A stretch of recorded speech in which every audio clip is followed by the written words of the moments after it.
Okay, so I just learned this and I'm super excited to share it with you because it blew my mind. You know these little tests here? You've probably done your ammonia test before and got freaked out because you got something other than 0 and said, oh my gosh, it's too high, all my fish are gonna die. That might not be the case, and let me tell you why. It turns out that one size doesn't necessarily fit all when it comes to these tests, specifically ammonia and nitrite.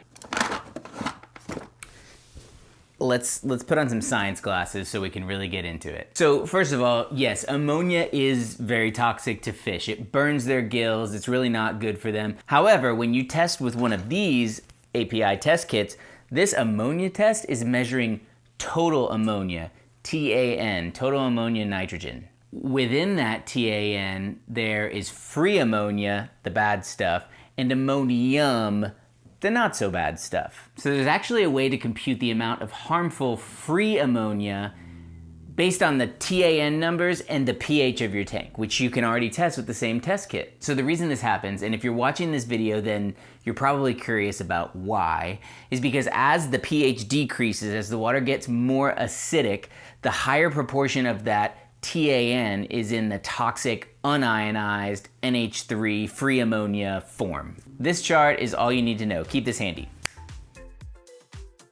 You know what? All this would be easier if we just went and tested my tank upstairs. Let's go do that. Okay, so we're here at the upstairs tank. Let's test for ammonia. You don't need to shake it, but I shake everything. 1, 2, 3, 4, 5, 6, 7, 8. 1, 2, 3, 4, 5, 6, 7, 8. And as we established earlier, a really important part of this equation is knowing your pH, so I'm gonna test for that. I happen to know that the pH of this tank is kind of right at the cutoff between low and high on the API test kit, so I'm just gonna do the regular pH test. So it's kind of just what I thought there on the pH, really like a 7.4, 7.6 area. We'll call it 7.4. So this tank is cycled and it's reading 0 on ammonia, but it wouldn't have to be in this scenario. So even if my ammonia test read 1 part per million, it's actually unlikely to kill or even stress out my fish because of where my pH is. So alert levels just call for increased monitoring, like test it every day.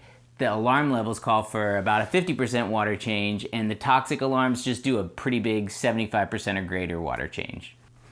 Now, it still means that your cycle is probably not established yet, and so you really have to keep testing and keep an eye on that and be patient, wait it out, get to the finish line. But you're probably not gonna kill your fish in the meantime. Now, are you ready to blow your mind even more? Nitrite works in a similar way. Let's go test again. So yeah, kind of the same story with the nitrite. It's reading 0, but you know, it could be reading quite significantly higher and still be safe. So in my tank, even if I had 1 part per million nitrite, all is well with the fishies. It still probably means that my cycle isn't fully established and I should continue to be patient, but the fish won't die.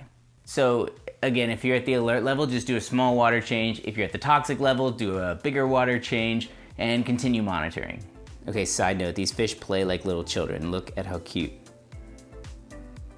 They just swim in the flow all day long.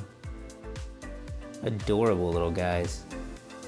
So I hope this video helps you sleep a little easier at night, knowing those fish are resting well and are comfortable, and reassures you that these systems are by design going to balance themselves out. You just have to be patient, and that's the hardest part. If you want to check out a video about the whole nitrogen cycle and how long you're in for the wait, check it out. I'll link it in the description. Keep being patient and keep enjoying that tank.